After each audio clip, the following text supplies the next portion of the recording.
Hey everybody out there in the VC, hope you're having a good Sunday.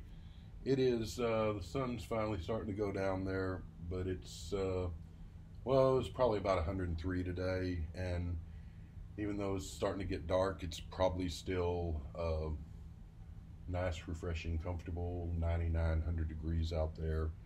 And I know that my good buddy Joe, Mean Mr. Mayo, joins me in just counting the days until October and fall and that first welcome, much anticipated blast of wonderful, beautiful, refreshing cold air comes rolling in, and we start thinking about Halloween and go out and buy pumpkins and go out and walk your dog and just enjoy the day and not feel like you're stepping on the surface of the sun when you walk out your front door. And I know also that on July 21st, when there's still a good month and a half, 2 months of this horrible, wretched weather to go, that, well, it puts me in the mood to listen to, and probably yourself too, to pull out the Christmas albums and listen to Christmas music. Am I right? Am I right? Am I right? Am I right? Okay, I'm not right. But here's the deal. In my series of Ringo album reviews, I am up to his Christmas album, and I'm doing these in order of release. I'm a stickler for that for some reason. I'm not sure why, but that's just how I do it. I had considered skipping it and going on to the albums after it, and then swinging back to the Christmas album when it would make sense, like in November or December.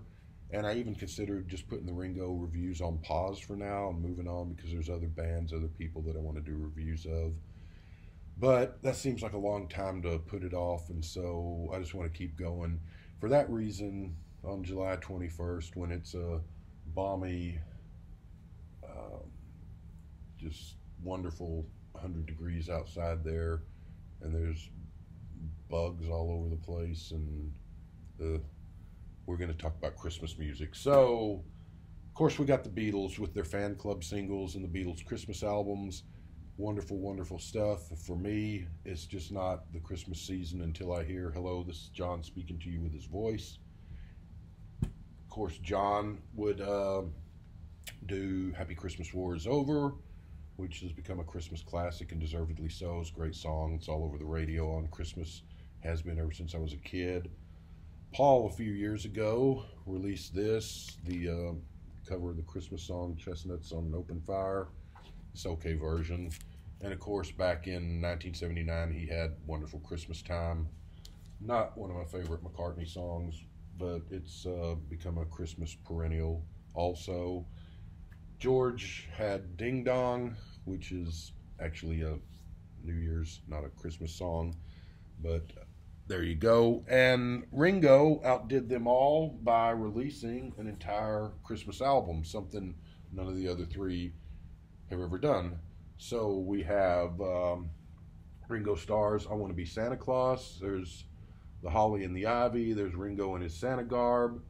Why is Ringo green? I've often wondered. I'm not sure. Maybe he ate some bad fruitcake or something. And, I'll show you the back of that, which is just the title and Ringo and then the song titles, and that's about it. It's on Mercury Records, which you probably can't see. Here's the label. Here's the other side of the label, which is the same as that other side, except for the song titles are different. It's on black vinyl, and I read or heard the other day that this is about to get released again on green vinyl and red vinyl for the upcoming Christmas season, I guess. So it'll probably be coming out, I would guess, October, November. This is one of 5 Ringo albums that was only released on CD and not released on vinyl. But with this, 2-3 years ago, it came out on vinyl for Record Store Day. I'm hoping that they will follow suit and release those other 4 albums on vinyl too in time. Anyway, this came out on October 19th of 1999 in America. I'm not sure that it came out in England or not. It may not have. It may still not have. Surely it has, but I'm not sure. Didn't do very well I'm not sure that it even charted, but it didn't sell too much. Didn't get a lot of radio play. I do remember hearing "I Want to Be Santa Claus" a few times back in '99, and then Christmases since then I've never heard it on the radio at all, except for the last whatever it's been around now 2 or 3 years. The Beatles station on XM will play it, but never heard it on any other stations. It's about half of the songs here are written by Ringo with help from Mark Hudson and others. So Christmas originals by Ringo. And the other half is your traditional evergreen Christmas songs that we all know and love. It's Ringo covering the standards. Let's just get right into it, I guess. First song is "Come On Christmas, Christmas Come On," which is one of the Ringo written songs. It's sort of a T-Rex sweet, big beat drum, sort of a glam rock feel to it, or maybe kind of reminiscent of Adam and the Ants, but later on their early '80s type stuff. It's a fun song. It's a good song. I'm going to give it a 7.5. It's a pretty good opener. The 7.5, it would have got a little higher, but good performance by Ringo, having fun with it. It just is a nice song, but it doesn't really feel very Christmassy other than the lyrics. So a little bit of a deduction for that, but it's a good one. We go to second song is "Winter Wonderland," which is just quintessential Ringo, kind of a blues rock take on the old song. It's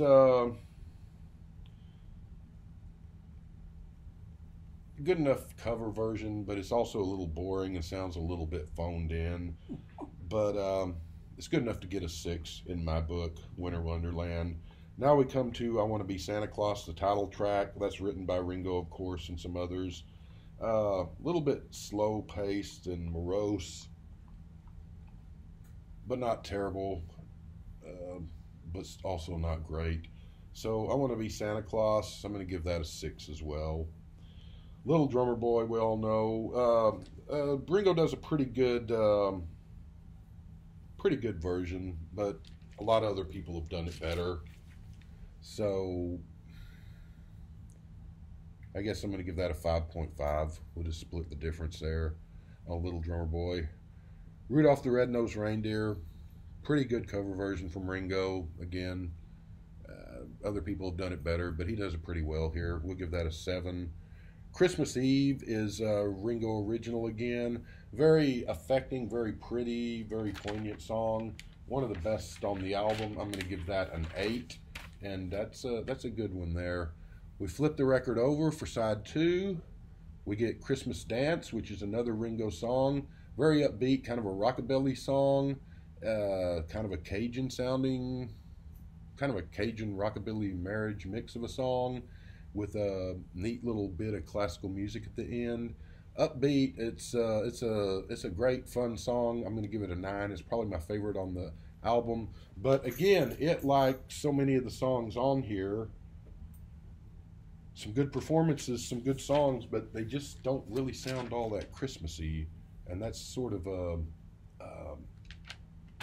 detriment to the album as a whole, unfortunately. But "Christmas Dance" is a piece of music, is a good song, is fun, so that gets a 9. "Christmas Time Is Here Again," of course, is the classic of the, was it the 1967 Beatles Christmas single? And here's Ringo doing it again. The Beatles did it better.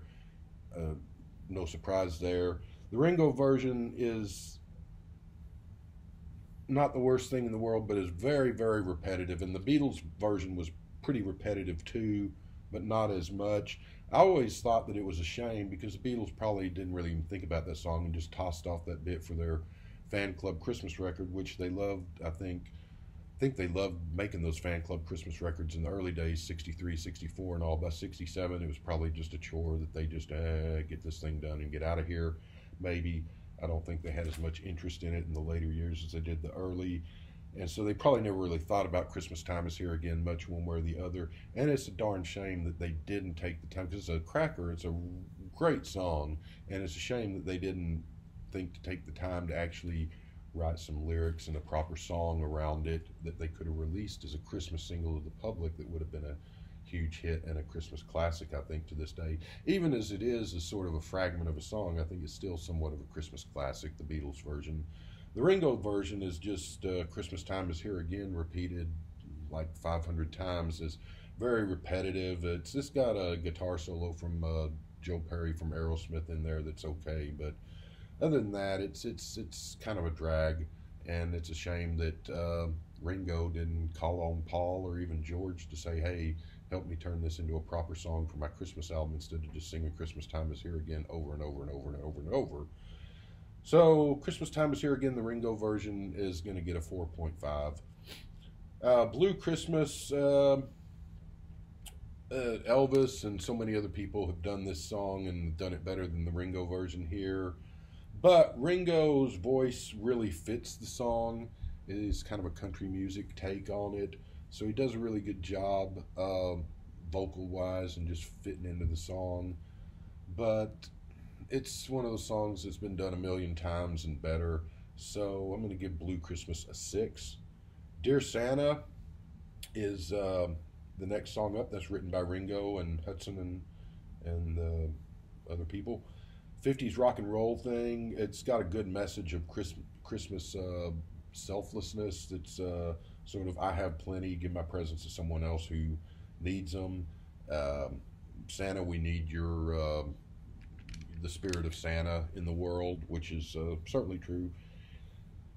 Again, a great song. I'm going to give it an 8, but again, it just doesn't really sound all that Christmassy. It's just a good song, but it is a good one. I'll give it an 8. Doesn't sound very Christmas. White Christmas comes up next. It's got a Caribbean, like kind of a steel drum band sound to it, which is very strange because you don't think of White Christmas in tropical islands, or I don't anyway. But so it's odd, but it's also kind of a cool that he takes a different take on it, and it's kind of strangely intriguing and sort of works in a weird way. So I'm going to give it a 7. It's not your typical. It's not your Bing Crosby White Christmas, which is still the gold standard, but it's an interesting take on it. And then he ends with a little bit of Latin there. Pax. Oh, how do you say it? Paxum biscum. I don't know if I'm saying that last word right, which means peace be with you, which is a Ringo song, which is a very strange thing. It's the kind of the Christmas song that George Harrison never got around to writing. It's the Indian music, sort of within you, without you, sitars and tablas, and kind of a drone music to it. It's got barking dogs in it. I think it's got a little greeting from Barbara to Ringo in the middle there. That's pretty cool. Not very holiday, festive, Christmas feeling again, like most of the songs on there, but a very cool song and a strange little George Harrison Indian music, Tomorrow Never Knows mixture of just sort of weirdness that works. And so I'm going to give Peace Be With You a 9. The album overall, and I love Christmas music. I've got 50, 60 Christmas albums and singles, and I can't wait to dig that stuff out and play it. I start playing that stuff towards, right after Halloween, sometimes even sooner. I'm goofy that way. This is one, and there's a lot of Christmas songs that, like I said, with the Beatles Christmas records and the John Lennon song, that it's just not Christmas till I have got to hear. It's not Christmas. The Sufjan Stevens stuff, Springsteen's Santa Claus is Coming to Town, Jackson 5's Santa Claus. I don't know. Just Wish It Could Be Christmas every day, and Father Christmas by the Kinks and all that. This is not one of those. I will play it at Christmas usually, but if I forget to, I'm thinking, I didn't play the Ringo album. That's okay. I can play it next year. It's pretty good, but it's just not very Christmassy, though music-wise it's not half bad, but I'll give it a 6. And so that's Ringo's Christmas album. We'll be back with his next album up, which is one of those that only ever came out on CD and not album, which is either Choose Love or Liverpool 8, I think. I can't remember exactly off the top of my head now. But I'll get around to that, and hope you guys have a good weekend. Hope it's not 100 degrees where you are. Have fun. We'll see you later.